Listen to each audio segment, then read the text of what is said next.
increasingly mundane, humdrum, mud-stained world, we all need heroes to look up to. And after giving it a lot of thought, I decided that dead heroes are the best heroes to have because they don't get old and wrinkly and start making fools of themselves and dressing up into big overcoats and jumping around in the street with other ageing rock stars who really should know better. Yes, David Bowie, we mean you. So after thinking about this for a bit, I decided to worship Marc Bolan, who's uncontroversibly dead and he's never going to make a fool of himself. And I made this beautiful shrine. We've got candles, got a lovely poster of his curly headness. We've got a tree stump, and this is really a part of the actual tree that Marc Bolan died against. We hired it from Richmond Council. Absolutely genuine, there's glitter on there or something. But then, after deciding to worship Bolan, as I do, I started thinking, is he really a responsible role model for me? I mean, for instance, the song Ride a White Swan. I mean, when that record came out, there were suddenly hundreds of thousands of ducks and geese and swans just flapping aimlessly around on towpaths with their backs broken after drug-crazed Bolan fans had tried to recreate the lyrics to their favourite songs.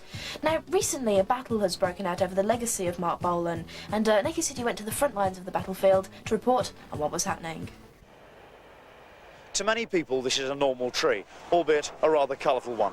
But to the initiated few, this tree is a shrine to a man who died here on September the 16th, 1977. The late, great Marc Bolan. Remember, keep a little mark in your heart.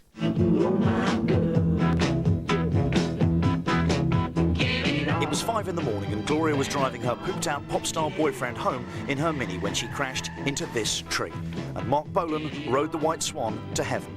25 years on, I, your Naked City roving reporter, tried to find out what sort of impact Marc had left behind. I'm joined now by Peter Parrish, one of the capital's most eminent tree surgeons. Hello, Peter. Hello. Peter, can you tell us a little bit about the tree and what sort of state it's in? I'm afraid it's in a very deteriorated state. I always feel sorry for trees when they die. This tree is in its last days and it's going to die. But then on the other hand, other trees are around us here and they'll regenerate. As one dies, and others will take their place. And when Marc died, there were plenty of other Marcs ready to take his place. Well, the cats, you know they are. I'm with Daniels, not Marc Bolan. Daniels is the singer with... T-Rextasy. T-Rextasy. Hello, Daniels. Hi. Same hair, same guitar. Daniels has even bought some of Marc's clothes. But is he man enough to fill the legend's trousers? By owning some of his clothes, does that make you feel closer to him? Well, it's not a case of closer to him. There's nothing sexual in it. No, I didn't say there was, man. That's your word. I mean, well, I read your mind. Okay. That's what you were going to say. That's what you were thinking. No, yeah. Remember, keep a little mark in your heart. I drive a Rolls Royce. But my investigation led me to discover that you don't have to look like Marc to sing a Marc song. The children of the revolution know you won't go. I don't associate dreadlocks with glam rock. I've been a glam rock fan since young, and the beat itself, when you hear the boom, that's really the African beat. Glam rock has passed through Jamaica. Remember, keep a little mark in your heart. But while Marc's hippie messages of peace and harmony seem to have spread across the globe, his British followers seem more intent on making war than love. What are the camps they divide up into? Well, they are splintered. There's basically two. There's one called the Official Marc Bolan Fan Club, and there's another one called the Marc Bolan Liberation Front. The Official Fan Club is an organisation that tends to concentrate on reissues and remixes and all this kind of thing, where the Marc Bolan Liberation Front are busily trying to go for a cause in getting Marc Bolan's name in the history of rock. He wasn't just this glam rock star that existed from 72 to 73. He went around on a Vespa motorbike when he was only 13. He went on tour with The Damned. He was a real dude.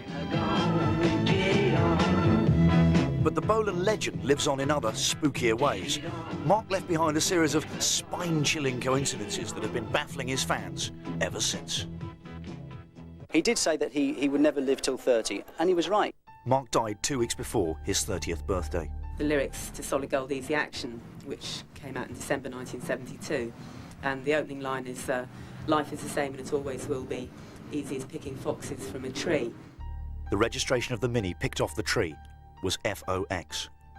He wrote a song called Celebrate Summer, which he said in the lyric, summer is heaven in 77. Marc went to heaven in 1977. Mark's very first demo, when he was called Toby Tyler, was a song called The Road I'm On, Gloria. And the lyric goes, "The road I'm on won't carry me home." Marc hadn't then met the Gloria that wouldn't carry him safely home. The other cosmic tree coincidence, there's a painting by Magritte called 16th of September. Marc was killed on the 16th of September by a tree not dissimilar to the one in Magritte's picture, a tree at the root of so much pain for so many. Last year, it was ruthlessly attacked, almost fatally. But one question remains unanswered, which only the Naked City dared to ask. Could a tree be evil, do you think?